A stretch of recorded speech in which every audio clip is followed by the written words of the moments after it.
于是顶级的棒球投手那个速度一样啊。这样的强速的速度，打喷嚏会不会造成说眼睛跑出来？好像不太可能的哈。虽然有人这样猜测哈。那么那喷嚏好像有一个现象，好像你好像眼睛要闭起来才能够打喷嚏的样子。那我自己曾经也做过一个实验，我就故意让眼睛不要闭看看，哎，好像不行哎，它最后就是会闭起来。这个大概是一种生理现象了哈。那么。原来咱们打喷嚏的强度跟棒球一样，起码有120公里以上，真是太惊人了。所以下次打喷嚏时，千万不要故意不闭眼睛哦。所以这个自我保护作用，如果没有的话，我看瞎子会特别多了啊。因为曾经还听到那个眼睛充血，然后眼睛都弄瞎掉的。还有听过哪些症状的呢？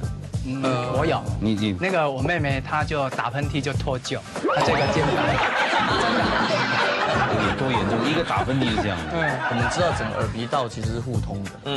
所以如果你打喷嚏的时候不是经由嘴巴出来、鼻子出来，其实它还需要从其他地方。所以我们也曾经遇过他在这个地方的颈动脉这边有稍微出血，所以我们遇过打完喷嚏以后就中风住院的。我们在以前是遇过这样的 case。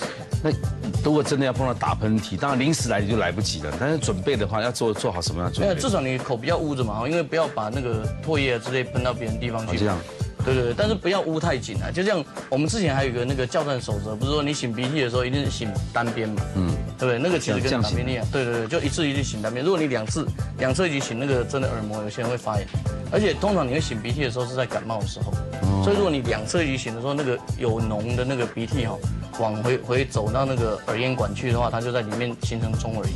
好，再次谢谢两位医师、3位嘉宾，谢谢，谢谢你们，谢谢。